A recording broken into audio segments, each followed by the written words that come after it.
Bismillahirrahmanirrahim. Assalamualaikum warahmatullahi wabarakatuh. Alhamdulillahirabbil alamin. Wa bihi nasta'in 'ala umuri dunya waddin. Wassalatu wassalamu 'ala asyrafil khalqi wal mursalin. Nabiyina Muhammadin wa 'ala alihi wa sahbihi ajma'in. Subhanaka la 'ilma lana illa ma 'allamtana innaka antal 'alimul hakim. Wa la hawla wa la quwwata illa billahil 'aliyyil 'azim. Amma ba'd. Jemaah Masjid Al-Barakah yang dimuliakan Allah Subhanahu wa taala.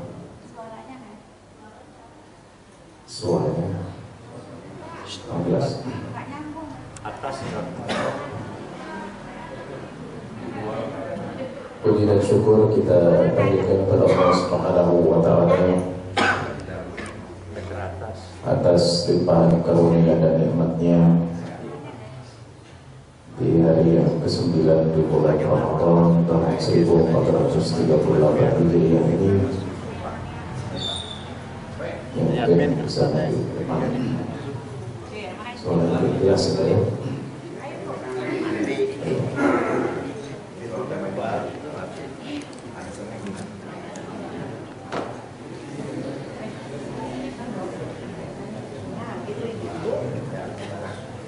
Ya jelas. Jadi kalau nggak jelas ngantuk ya.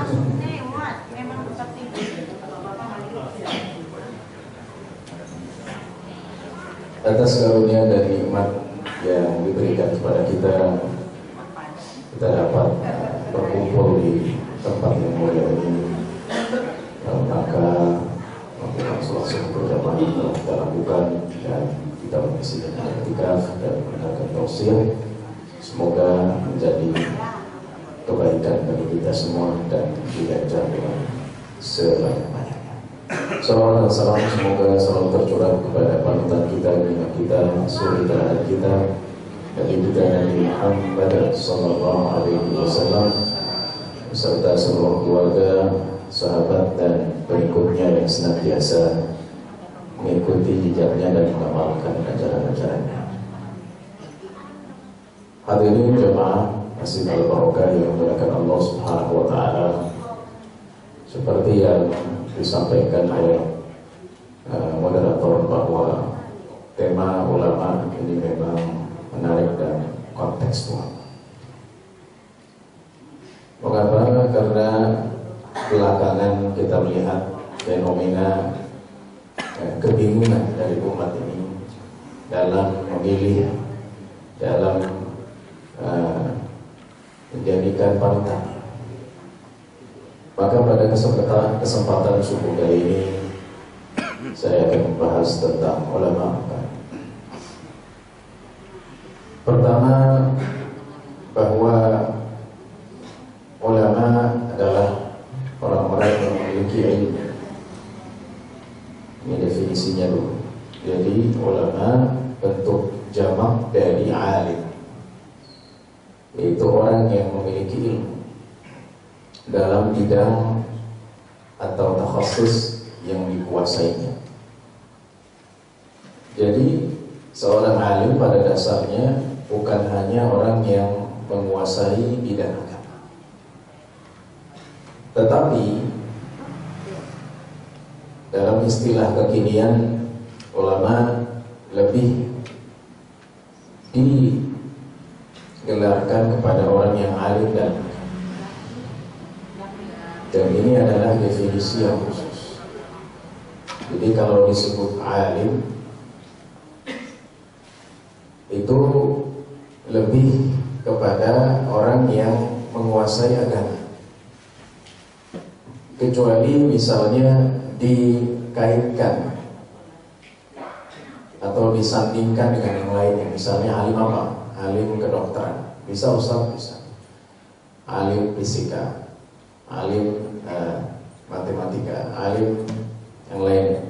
Tetapi kalau dikatakan alim atau ulama, maka yang langsung terpikir oleh kita adalah ia adalah orang yang alim, yang menguasai ilmu. Kemudian siapakah ulama Rabbani itu? Sesuai dengan judulnya bahwa ulama sudah kita definisikan, yaitu orang-orang yang alim yang menguasai agama yang saudara Islam.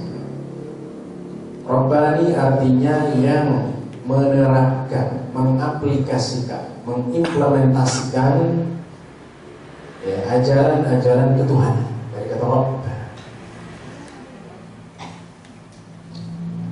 Jadi bukan hanya sekedar teori. Kalau teori gampang, bahkan profesor di Indonesia ini cukup banyak yang membidangi agama.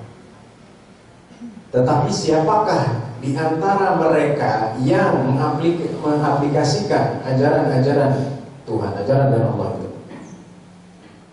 Itu bisa dihitung. Baik. Ya, sekarang kita ingin tahu ulama Rabbani, dan opositnya adalah ulama tidak Rabbani. Dua-duanya ada di dalam Islam. Yang pertama adalah kriteria ulama Rabbani sesuai hadis Rasulullah SAW dalam hadis muttafaqun alaih. Ini populer.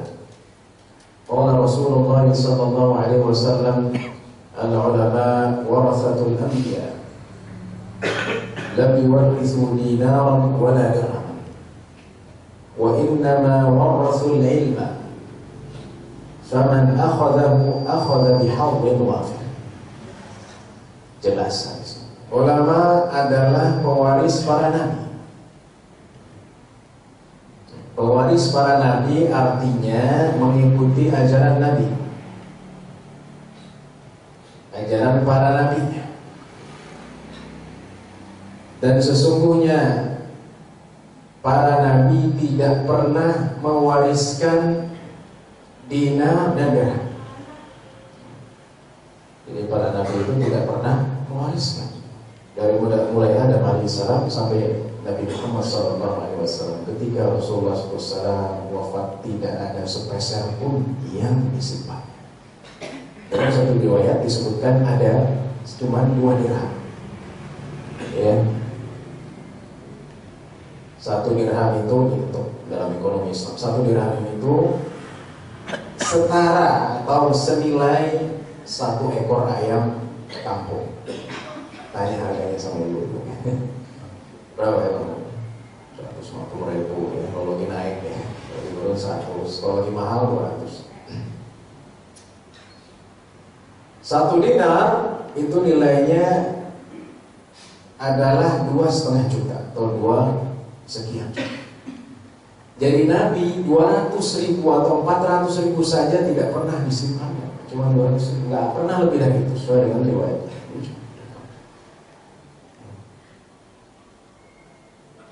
Jadi apa yang diwariskan?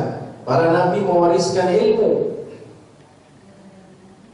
dan ilmu ini kemudian diambil dan dipelajari oleh ulama.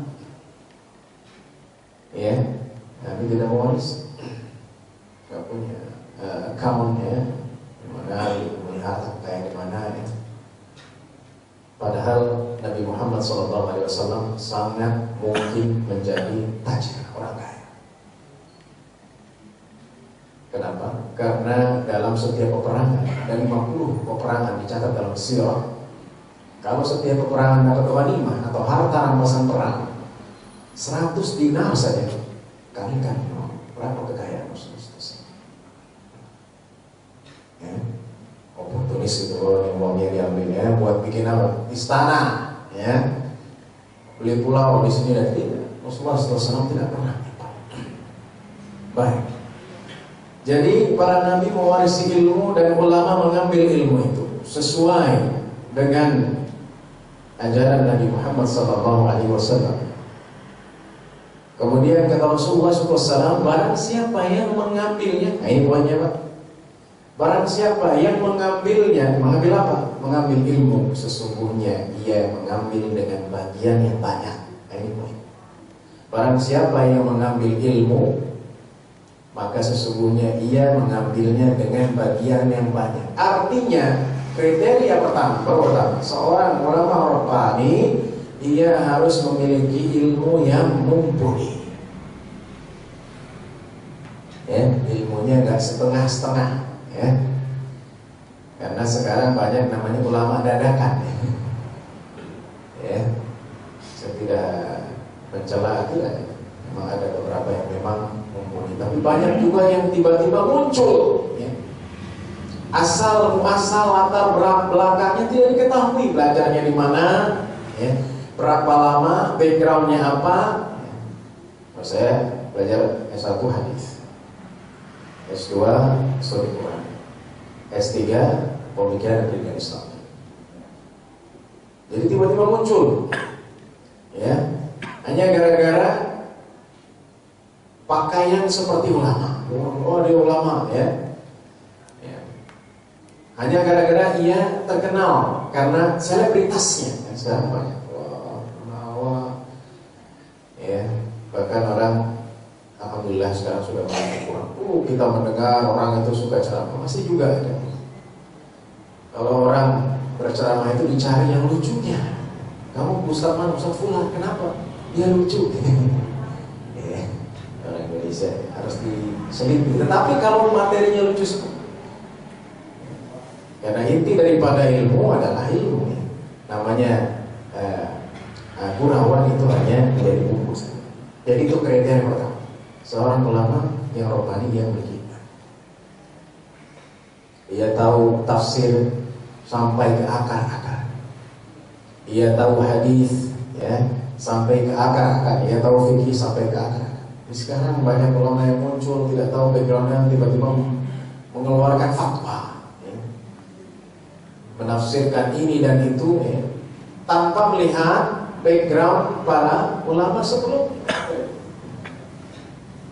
yang sempat booming tentang Al-Maidah 51, ya, dan seterusnya. Apa terjadi? Ya, karena tidak dikembalikan kepada orang-orang yang berwenang, atau bahasa lainnya adalah orang yang memiliki otoritas dalam menafsirkan. Jadi menafsirkan saya. Ini pertama, ilmunya mumpuni. Jadi kita lihat dulu, ilmunya mumpuni. Caranya gimana Ustaz? Ya, lihat dari yang disampaikan. Karena kemumpunian seseorang dilihat dari yang disampaikan, Pak. Ya, sesuai bidangnya. Dan agama tidak pernah lepas dari dua, yaitu Quran dan Sunnah. Jadi kalau kita ikut pengajian tapi nggak ada Quran dan hadisnya, kita tanyakan, ada, ya? Perlu Quran dan hadis, ya? Dan tafsir atau ijtihad. Tapi Quran hadis itu mutlak. Baik, itu yang pertama. Yang kedua, bahwa kriteria ulama rabbani, ya, bahwa ulama rabbani mereka adalah orang-orang yang menjalankan perintah Allah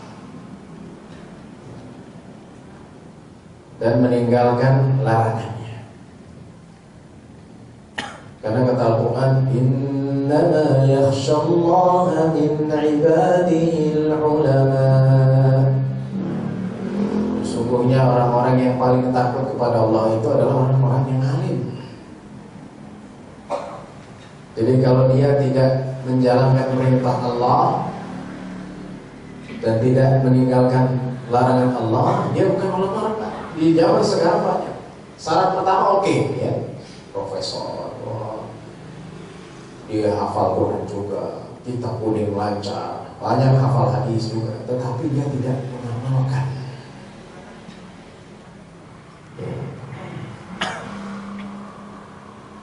Ya. Memang ada ustaz yang kayak gitu? Ada. Nanti saya kasih contoh. Ya. Dalam hadis Rasulullah SAW, hadis sahih, yuja'u birrajuli yawmal qiyamah fayulqa fin nari fatandaliqu aqtab batni. Dan seterusnya. Banyak. Nanti akan dipanggil seseorang di hari kiamat ia dilemparkan ke dalam neraka. Ya kan? Dilemparin ke neraka itu ya, karena banyak orang yang memahami kakinya dulu ya. Kayak masuk pemandian gitu, tes dulu nih, panas apa enggak. Masuk neraka itu kalahnya dulu. Ya, nggak bisa dites. Ya. Jadi akan dipanggil seseorang di hari kiamat, ia dilemparkan ke dalam neraka. Kemudian usus-usus perutnya bermurai.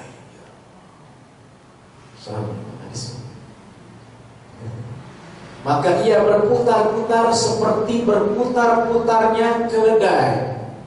Di mana? Di tempat ia berada. Keledai biasanya kalau lagi dalam satu tempat, kalau lagi diikat atau tidak diikat, dia berputar. Merah. Atau ketika diikat di mana? Di batu atau yang mengikat. Dia putar. Dengan ususnya keluar. Maka orang-orang di dalam neraka, ahli neraka berkumpul.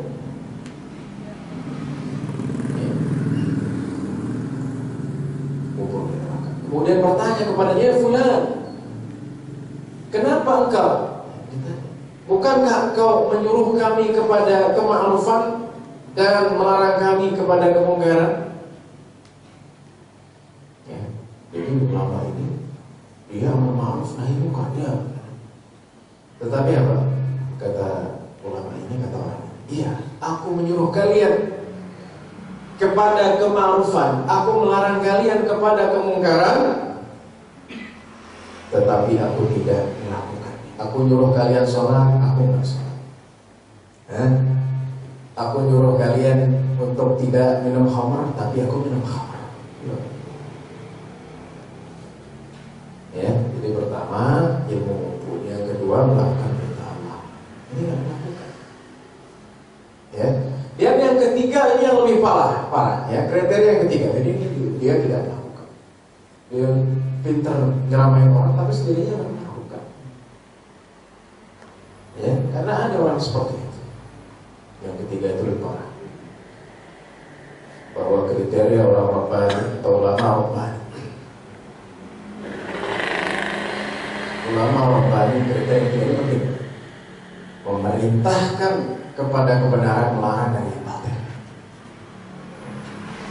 Jadi yang kedua dia sudah, yang ketiga ada yang tidak. Di zaman sekarang banyak ulama ilmunya mumpuni, tapi memerintahkan kepada kebatilan dan melarang dari kema'rufan. Terbalik kok. Ya, sedangkan dalam Baihaqi ini hadisnya juga bisa dijadikan hujjah. Kata Rasulullah SAW, "Yahmilu hadzal ilmi min kulli khalafin aduwwun lah. Yadfuna anhu tahrif al-ghalin wa intihal al-mubtilin wa ta'wil al-jahil." Ya, membawa ilmu itu yaitu hadis Rasulullah SAW, setiap generasi untuk menghadapi musuhnya. Apa yang mereka lakukan yaitu para ulama rabbani ini menghilangkan distorsi dari orang-orang yang berlebihan dan penyimpangan dari orang-orang yang membatalkan dan takwil orang-orang percaya. Jadi ulama rabbani itu selalu membenarkan ini tidak benar, ini tidak sesuai, ini menyimpang, bukan sebaliknya. Nah, kalau ulama yang tidak rabbani, oh ini yang penting sokokannya banyak. Nah, jadi kriteria yang ketiga ulama rabbani ini selalu menyampaikan kebenaran. Ini berkaitan dengan ulama yang tidak rabbani. Kalau kita selipkan, ulama tidak rabbani ini ternyata sudah ada sejak dulu. Dan di dalam Al-Quran, ulama-ulama ini mereka berasal dari Ahlul Kitab, dari Yahudi dan Nasrani. Ya, wa idza akhadallahu mitsaqal ladzina utul kitaba la tubayyinunnahu lin-nasi wa la taktumunahu فَنَبَذُوهُ وَرَاءَ ظُهُورِهِمْ وَاشْتَرَوْا بِهِ ثَمَنًا قَلِيلًا فَبِئْسَ مَا يَشْتَرُونَ. Ketika Allah Subhanahu wa taala mengambil janji dan sumpah, ya, dari ahlul kitab, engkau harus menjelaskan kepada manusia dan engkau tidak boleh menyembunyikan. Jadi dulu di Bani Israel itu banyak ustadz dan kiainya. Iya. Tetapi dalam tafsiran ayat-ayat seperti ini ada kisah. Salah satunya hadis sahih di mana ketika di zaman Rasulullah SAW saja ada hukum yang disembunyikan. Mereka bertanya, bagaimana hukum rajam? Rajam itu adalah hukuman bagi orang penzina dengan berstatus nikah. Kata kiai, kata ustaznya, ada. Rasul datang ke Rasulullah, jangan engkau sembunyikan ayat dalam Taurat. Coba buka ayat segini, maka mereka tidak bisa mengulang. Ini belum penting. Jadi mengapa Taurat dan Injil itu mengalami distorsi atau perubahan? Karena ulamanya rupanya. Tetapi itu tidak akan terjadi dalam. Jadi ayat-ayat itu disembunyikan. Nah, kalau sekarang ada ulama yang menyembunyikan itu, maka apa bedanya dengan ulama atau kiai-kiai Yahudi? Gak ada, ya? Gak bisa, gak ada, ya? Mau ditafsirin dengan seenak nggak bisa, karena jelas Al-Quran terjaga. Satu huruf saja hilang dalam Al-Quran, maka ratusan juta penghafal Quran akan menggunakan. Baca huruf, kita baca salah. Wa amma bi ni'mati rabbika fahaddits, dibaca sama qari. Fa amma bi ni'mati rabbika fahaddits, di belakang terlihat amma bi ni'mati. Satu huruf. Ini dulu ulama Yahudi penting, ayat-ayat yang penting. Ya, ini kriteria ketiga, yaitu bahwa ulama Rabbani mereka menyuruh kepada melarang dari yang munkar, membenarkan yang salah, dan menjelaskan kebenaran. Ya. Kemudian kriteria selanjutnya, ini juga penting juga, ulama Rabbani ini penting, bahwa ulama Rabbani tidak haus dunia. Ya, penting. Karena sekarang ada ulama-ulama yang haus dunia, ya. Yang penting amplopnya, ya, lumayan lah ya. Pokoknya di sana ada kepentingan, di situ ada saya. Nggak ada kepentingan, bye-bye. Ya. Kita lihat sekarang. Dan itulah yang menyebabkan ulama-ulama Bani Israel dulu itu menyimpang. Ayatnya mana Ustaz? Ayatnya dalam surah At-Taubah. Ini populer sekali dalam buku tafsir. Ya ayyuhalladzina amanu inna katsiran minal ahbari war-ruhbani la ya'kuluna amwalan nasi bil batil wa yasudduna an sabilillah. Wahai orang-orang yang beriman, banyak sekali dari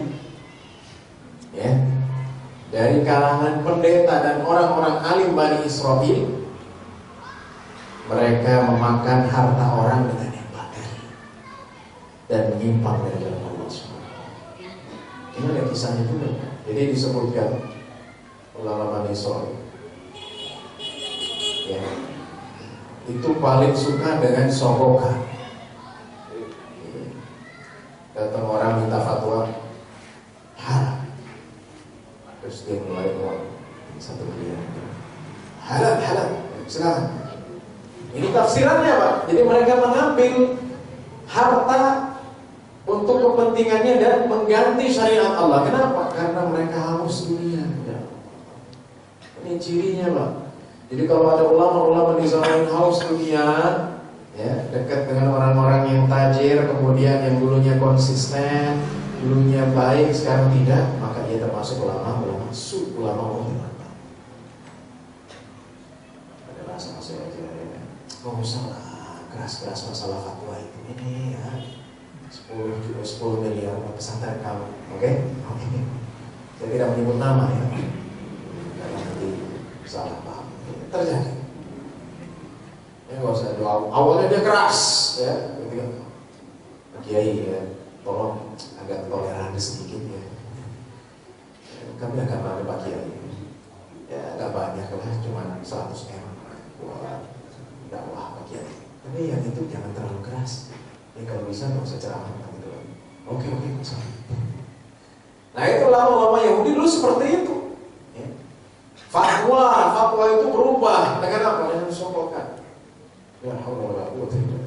Ini ulama yang harus dunia dan banyak sekali kisah dan masalah. Ya.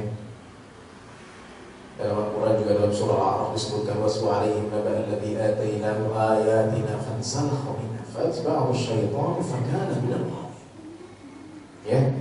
Itu ada seorang ulama dari Bani Israil dalam buku tafsir disebut namanya Bal'am bin Ba'ura. Ya, itu adalah yang tadinya soleh karena ia mendapatkan keuntungan harta yang menyimpang dari ajaran Musa Isa. Bahkan menyerang Musa Isa dalam satu perang. Kenapa? Ada fulus. Inilah yang kita lihat sekarang. Jadi kalau ada orang-orang yang mereka memiliki ilmu, sudah kriteria pertama saja dia miliki, tapi ia tidak konsisten, ia justru menyuarakan kebatilan, ia justru memenangkan kebatilan, ia justru membela kebatilan, maka bisa dipastikan salah satu sebabnya dia harus dikira. Harus dikira. Emang nggak boleh Ustaz ulama itu kaya? Boleh saja. Tetapi kekayaan itu bukan untuk dirinya dan bukan untuk menjadikan dirinya tahu. Baik, kita lihat sejarah histori. Dari 4 imam mazhab, yaitu siapa? Abu Hanifah, Malik, Syafi'i, Ahmad. Hanya Imam Malik yang terkenal dengan kaya. Itu pun bukan dia ngumpulin uang, bukan. Karena ketika itu zamannya khalifahnya itu baik-baik, ya. Harun al-Rasyid, Al-Ma'mun, ya. Maka para khalifah dan khulafah ngasih fasilitas. Bukan karena Imam Malik itu haus, enggak. Ya. Dan Imam Malik juga mempunyai majlis. Ini Ma'mun ngirimin anaknya untuk ikut apa? Ikut majlisnya. Ya. Sama orang bilang, kenapa enggak kau panggil aja guru? Kalau sekarang kan namanya guru dipanggil ya. Panggilan, bisa online kan ya. Kata Imam Malik, al-ilmu yu'ta ilaihi wa la yu'ta. Ilmu itu didatangi bukan mendatangi. Ini zaman Khalifah Al-Ma'mun dan Ar-Rasyid yang mereka dalam adab yang tinggi bersama Allah. Sehingga Imam Malik diberikan fasilitas. Jadi bukan Imam Malik yang ikut khalifah, tapi khalifahnya ikut ajaran. Kalau sekarang enggak, ya. Ulamanya ngikut khalifahnya, menguasai. Gimana nih? Oke lah, bisa diatur. Saya tidak tahu. Tetapi selain Imam Malik, yaitu Abu Hanifah, kemudian Syafi'i, dan kemudian Imam Ahmad, semuanya adalah ulama-ulama yang sederhana. Sederhana, zuhud, ya. Imam Ahmad sampai buku membuat buku namanya zuhud. Ya, Imam Ahmad sampai telat menikah 40 tahun baru menikah. Zuhudnya. Kenapa? Karena dia takut tidak menulis hadis. Takut ilmunya tidak tertulis dalam lembaran. Imam Syafi'i juga begitu. Sederhana. Dan kaidah mengatakan al-qalil la yu'tabar. Yang sedikit itu tidak bisa menjadi patokan. Jadi saya pengen jadi ulama nih, tapi saya pengen kaya, mendingan nggak usah. Kenapa? Karena kalau kita bilang saya pengen jadi ulama tapi pengen kaya, jadi seleb gitu, hati-hati, karena bisa jadi menyimpang dari Allah SWT. Itu. Yang keempat. Jadi tidak haus kepada dunia. Ya, dapat belum? Dikit lagi. Baik. Kemudian yang satu lagi, ulama Rabbani adalah kriteria yang terakhir adalah konsisten. Mukjizat adalah istiqamah. Dari awal, pertengahan, akhir sama. Nah, nggak ada beda-beda. Kalau sekarang kan ya ngikutin yang bawah gitu. Nanti kalau yang bawahnya, saya nggak ngikutin warna bawahnya ke kanan, ya ke kanan. Yang bawahnya ke kiri, ke kiri. Konsisten, walau mengorbankan dirinya, walau mengorbankan keluarga. Ini Imam Ahmad. Ketika terjadi fitnah khalqul Quran, itu di satu masa di mana ada seseorang yang mengatakan Quran itu makhluk, padahal Allah dan Rasulnya tidak pernah mengatakan. Dan khalifah ketika itu pun, karena sudah berganti zaman, mendukung pendapat yang mengatakan Quran itu makhluk. Jadi Quran makhluk. Ya, atas dasar Allah itu khalik, berarti selain Allah makhluk termasuk Quran kan? Imam Ahmad dipaksa untuk mengatakan Quran itu makhluk. Katakan makhluk. Ya. Sebenarnya kalau cari aman gampang aja. Ya udah deh makhluk ya, daripada saya nanti bermasalah. Masalahnya bukan cari aman, Pak. Masalahnya ketika seorang imam dalam level tertentu yang pengikutnya ratusan ribu bahkan jutaan orang, ketika ia mengatakan atau berkeyakinan atau mengatakan sesuatu akan diikuti. Kata Imam tidak. Akhirnya khalifah memanggil, dipenjara, dipaksa tidak. Akhirnya Imam Ahmad dipecut puluhan ratusan kali. Jadi gak usah aneh kalau ulama sekarang itu dikriminalisasi, karena ini mengulang sekarang. Tetapi justru ketika ulama itu istiqomah, itu nilainya. Malah orang makin kuat, ya ini ulama benar-benar lucu. Sedih kita kalau baca sejarah. Ya, Sufyan Ats-Tsauri itu juga dikejar-kejar oleh khalifah. Ini yang bagian yang keempat. Kenapa? Karena khalifah memaksa dia menjadi qadhi. Ya, qadhi itu kan hakim agung agama. Yang kita hakim agung itu kan hakim agung agama di pemerintahan ketika itu. Ya, bagian atas di Baghdad. Maka Sufyan itu kabur. Terus sampai di sebelumnya dipaksa dan diancam kamu melawan mandat khalifah. Dia bilang tidak. Sampai datang lagi, kabur ke tempat lain dan tidak balik lagi ke Baghdad. Kalau beliau mau diakui ya Pak, tapi berapa gajinya? Hakim agung agama 2 M oke. Konsisten. Dan ulama-ulama sekarang termasuk Buya Hamka berapa tahun di penjara? Ya. Sebelumnya juga Ibnu Taimiyah berapa tahun di penjara? Ibnu Taimiyah ketika di penjara menulis Majmu' al-Fatawa. Ya punya berapa jilid? 30 jilid. Buya Hamka juga setahun 2 tahun penjara menulis tafsir al-Sahih. Jadi ulama dimanapun berada ia memberikan manfaat walau di penjara. Konsistensi. Jadi kalau kita lihat ulama ini berarti bagus. Tiba-tiba 5 tahun kemudian sudah punya posisi jabatan. Oh berubahnya ini bukan ulama Rabbani. Dan dulunya tegas, cari aman lah. Ya. Jadi ulama cari aman itu poin penting Pak. Bukan salah satu ciri.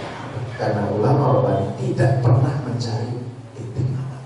Ia akan menyampaikan kebenaran kapanpun dan kepada siapapun. Itu poin terakhir. Dengan demikian semoga Allah Subhanahu wa taala memberikan kita inayah dan taufiknya dan mengkaruniakan kepada umat ini ulama Rabbani agar kita bisa menjaga agama kita, agar kita tidak bingung kemana sini kemarin kita berpegang teguh dengan ajaran Allah dan Rasulullah. Semoga Allah menjaga kita dan menerima puasa kita dan kita bisa melengkapi puasa kita sampai akhir. Wassalamualaikum warahmatullahi wabarakatuh. Wassalamualaikum warahmatullahi wabarakatuh. Ini jazakallahu pada Ustaz Ahmad Qurari yang telah menyampaikan kuliah subuh pada pagi hari ini. Mungkin ada waktu, ada 2 pertanyaan. Ada yang jemaah mau yang nanya? 1-2 orang. Oh iya. keulamaan BPO gimana tuh? Iya. Jadi BPO dengan GPO agak mirip ya, Pak. Dua-duanya memang bikin panas. Iya.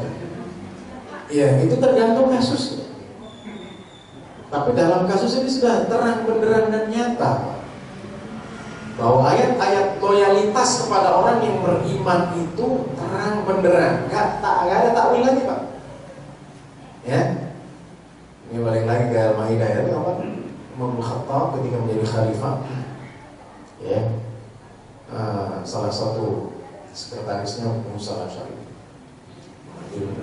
seseorang yang muslim. Kata Umar bin Khattab, itu dalam tafsir bukan cerita. Tapi memang mereka nggak ditampakkan gitu. Ya, kemudian kata Umar, siapa itu pembantu sekretaris kamu yang mau membantu kamu? Seseorang bagus, ya pandai, kita punya apa? Punya elektabilitas, ya. Punya kemampuan, ya. Dia benar-benar bisa mengampu atau apa namanya, memangku jabatan. Dia benar-benar bisa memangku jabatannya. Kalau begitu kata Umar, panggillah di sini. Katanya dia bagus ya, panggil ke sini ya, ke masjid. Saya ingin dengar dia baca Quran. Jangan, nanti aja. Katanya dia bagus, katanya dia mahir, katanya dia benar-benar profesional. Panggil ke sini. Hanya memutuskan bahwa pembantunya pernah di dalam jadi sekretaris adalah kok marah nih, pukulnya, copotnya. Itu ada riwayatnya. Dan itu tidak pernah disampaikan. Jadi kalau ulama-ulama seperti itu bagaimana Ustaz? Ya ulama itu pasti dalam hati. Saya dengan terang. Kenapa? Karena ya. Tapi dari beberapa ayat tentang loyalitas kepada orang yang berloyalitas saja. Jadi kan pemimpin itu bukan hanya mau pilkada, itu sudah jelas, Pak. Ya. Dan kalau kita belajar sejarah, salah satu sebab runtuhnya dinasti Bani Umayyah di Andalus, ya, di mana di Eropa adalah bahwa khalifah ketika itu selain gaya hidup hedonis, ya, subhanallah, yang kedua kata ahli sejarah bahwa mereka menjadikan orang-orang yang tidak seiman memiliki jabatan-jabatan penting. Karena ketika itu menteri, ya, atau orang dalam posisi menteri pertahanan, ya, itu dipegang oleh Muslim. Jadi itu adalah fakta yang tidak bisa dihapus. Silahkan kalau sekarang orang itu kan dulu ya, sekarang Pancasila, aku Pancasila ya. Nanti kalau nggak bilang Pancasila, nanti ditangkap ya. Pancasila itu adalah ketuhanan yang Maha Esa. Dan itu dibuat ya, dengan andil para ulama kita. Jadi Pancasila itu artinya ya sesuai dengan ajaran, bukan berarti Pancasila justru tentang Allah Subhanahu wa Ta'ala. Ya, karena dengan Pancasila sebenarnya itu melindungi orang Islam, melindungi setiap orang yang beragama menjalankan. Ya kalau misalnya orang yang Muslim diperintahkan untuk memilih orang yang beriman, ya itu perintahkan. Apakah kita melarang orang-orang Muslim untuk memilih pilihan? Enggak, silahkan buka YouTube ya, dengan streaming banyak itu ada di tempat-tempat ibadah mereka, pilih si fulan anak Tuhan, enggak masalah ya. Mengapa ketika orang Islam berislam bisa pilih fulan yang beriman menjadi masalah? Itu adalah ketidakfairan. Jadi itu kita menyampaikan dengan elegan, tetapi jangan kita diintimidasi ya.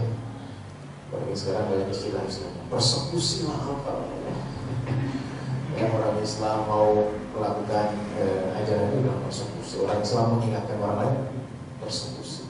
Bahwa amar ma'ruf nahi munkar itu harus dilakukan agar umat Islam menjadi. Karena kalau tidak, umat ini akan hancur. Jadi intinya ya ulama-ulama seperti itu jelas bukan ulama. Karena ulama ini adalah ulama yang konsisten, yang tidak maksudnya yang mengikuti ajaran yang benar. Coba. Ya, ada lagi satu lagi. Kalau nggak ada saya, oh ya, Pak Yadmin, kami persilakan. Terima kasih Pak atas kesempatannya.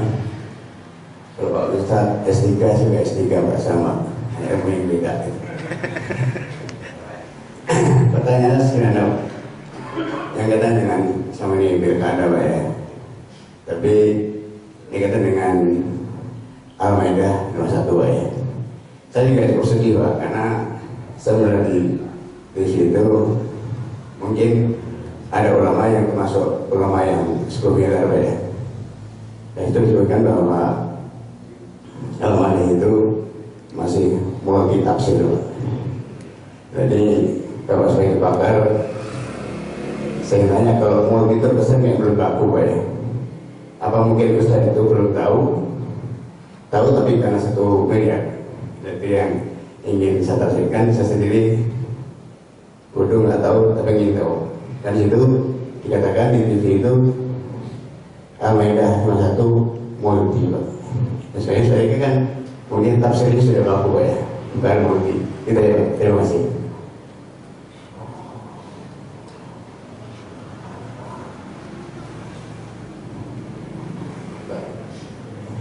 Banyak Mas Abe ya. Tapi udah selesai pilkada ya. Itu bilang wah ini Ustaznya. Ya, jadi gampang kalau Pak. Pertama bukan Al-Maidah saja. Mas satu masih ke bawahnya gitu ya. Sampai 57 wal tidak malah terhubung wal nasrul ya wa Allah ya Allah minkum fa innahu Allah la yuqawmu wa alladhina fi qulubihim maradun yusari'una fi yaquluna nakhsha an tusibana da'ira fa sallallahu bil fathi aw amrun min indi fa subhanahu ma asra fi anfusihim. Iya kan? Sampai orang mengatakan inna mawali Allah wa rasulullah alladhina amanu. Ya. Wa may yatawalla wa rasulullah alladhina amanu. Jelas. Jadi kalau 51 doang orang nggak paham, kurang jelas. Tapi kalau terus ke bawah sampai Allah mengatakan apa? Ya ayyuhalladzina amanu la tattakhidhu alladziina ittakhadhu dinakum huzwan wa la'iban minal ladziina utul kitaba wal kuffara awliya. Jelas. Wahai orang-orang yang beriman, jangan pernah engkau menjadikan orang-orang yang mengejek engkau dari ahli kitab, mengejek agamamu, yang memain-mainkannya menjadi pemimpin, dan bertakwalah kepada majikan kau beriman. Ada yang lebih terang-terang dari belum lagi firman Allah dalam surah Al-Imran, ya. لا يتخذ المؤمنون الكافرين أولياء من دون المؤمنين ومن يفعل ذلك فليس من الله في شيء إلا أن تتقوا منهم تقاه ويحذركم الله نفسه وإلى الله المصير. Ya, tidak boleh mengambil orang-orang yang beriman, orang-orang kafir sebagai pemimpin. Bukan itu, masih banyak Pak. Ya, masih banyak. Ya, la yanhakumullahu 'anil ladzina lam yuqatilukum fid din wa lam yukhrijukum min diyarikum wa dhaharu 'ala ikhrajikum man tawallahum wa man yatawallahum fa ulaika hum adh-dhalimun. Ya kan? La yanhakumullahu 'anil ladzina lam yuqatilukum fid din. Innama yanhakumullahu 'anil ladzina qataluukum fid din wa akhrajukum min diyarikum wa dhaharu 'ala ikhrajikum man tawallahum. Jelas. Wa man yatawallahum fa ulaika hum adh-dhalimun. Jadi Allah itu membolehkan apa? La yanhakumullahu 'anil ladzina lam yuqatilukum fid din wa lam yukhrijukum min diyarikum an tabarruhum wa tuqsitu ilaihim. Dalam agama seorang muslim harus berbaik, berbuat baik, berlaku adil kepada non-muslim. Itu memang harus kewajiban.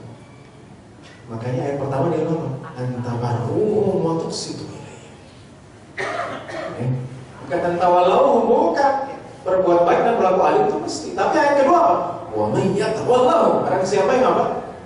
Ya, yang menjadikan mereka pemimpin. Ya. Jadi kalau cuma satu ayat ya, itu kurang. Iya.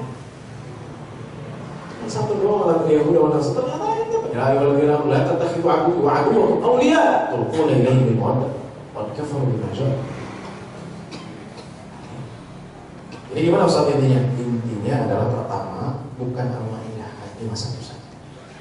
Banyak ayat-ayat lainnya yang jelas mengharapkan loyalitas atau menjadikan pemimpin dari orang yang tidak sempurna. Yang kedua, nggak usah bingung, lihat praktik kehidupan Rasulullah SAW. Ya, nah ini Pak, karena semua ajaran yang sifatnya qauli, yang sifatnya penyampaian lisan itu bisa ditafsirkan secara pasti dengan praktik.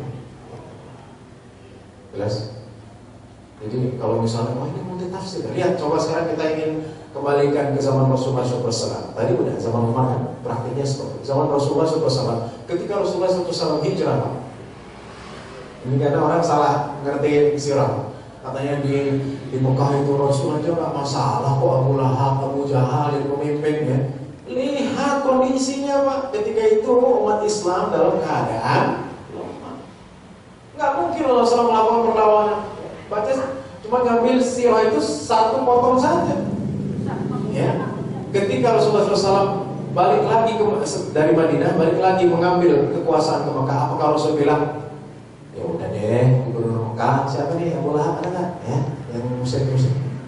Sulit. Ketika Rasul ke Madinah, ya, itu kan di Madinah bukan hanya orang Islam Pak, ya, ada Aus Khazraj Muslim ya, ada Yahudi, ada Nasrani, ya kan? Kemudian adalah ada siapa lagi? Ada Arab pikir apakah kata Rasul? Ya udah deh kita musyawarah. Atas dasar musyawarah, ya, ya yang enaknya aja lah. Ya, boleh sama orang-orang Yahudi. Apakah Rasul seperti itu? Jadi piagam Madinah itu harus dilihat dulu siapa yang menandatanganinya. Orang Yahudi apa Rasul? Rasul. Dan jelas di dalam poin-poin piagam Madinah, ya, katanya dan setiap perkara dikembalikan kepada Allah dan Rasul. Artinya apa? Memegang otoritas wewenang dalam tertinggi di Madinah adalah Rasulullah. Jadi kalau baca sejarah, beneran nggak akan terbolak-balik pasti Pak. Tapi kalau cuma ayat itu banyak ya. Dan orang liberal itu senang ya, dengan ayat-ayat itu dikiranya multi tafsir, padahal praktiknya tidak. Ya kan? Orang liberal itu masih senang ya. Nggak ada di dalam Al-Quran namanya LGBT ya. Jangan bilang engkau LGBT, emang ada? Ada? Jangan engkau rokok, emang ada?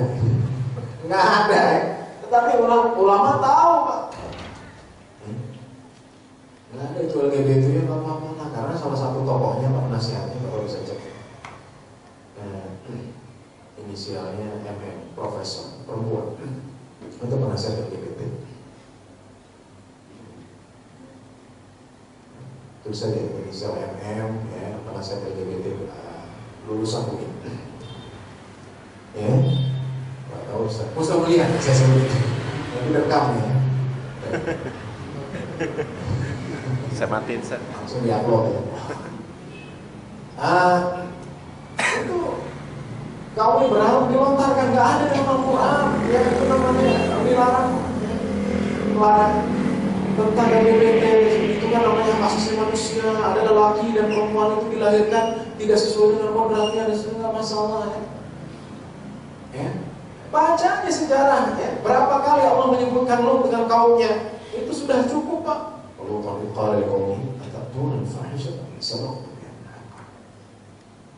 Kalau Lut ketika berkata pada kaumnya, apakah engkau melakukan sebuah perbuatan keji yang tidak pernah dilakukan oleh umat sebelumnya?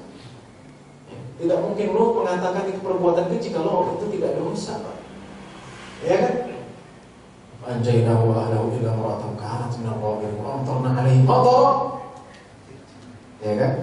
Fanzur kaifa kana 'aqibatul mujrimin. Ya. Maka kami selamatkan Lut dan keluarganya kecuali istrinya Pak. Ya Allah, istri Lut salah satu istri yang berkhianat kepada suami. Mau tahu kan bisa panjang ya. Jadi intinya Allah Subhanahu wa taala mengirimkan apa? Amtarna 'alaihim matara. Dikirim hujan, hujan itu kan air. Falamma ja'a amruna ja'alna 'aliyaha safila wa amtarna 'alaihim hijaratan min sijil. Ya. Dan jika datang perintah Allah, jadi Lut ini suruh keluar sebelum suruh. Ya. Dengan siapa? Dengan kaumnya. Cepat lari, jangan lihat boleh letakkan di rumah, jangan lihat ke belakang. Ya. Ini mau musim masa. Ketika kata Allah mereka berlari sebelum-sebelum oleh waktu itu. Ya, Allah Subhanahu wa taala menjadikan kampung ya, kampung Sodom ya, ada bisa dibalikan dan kemudian Allah kirimkan hujan dari batu-batu yang keras. Mengapa lu dilarang untuk melihat ke belakang Pak? Karena Allah tahu lu tidak akan mampu. Ya, kita kalau dengar hujan air kencang, kaget ya? Ngeri ya? Apa namanya? Takut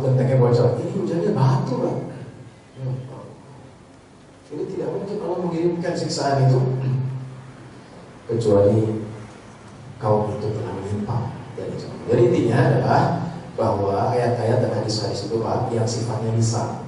Jangan begini, begitu, begini. Lihat aja praktik, ya, lihat aja aplikasi, udah ada.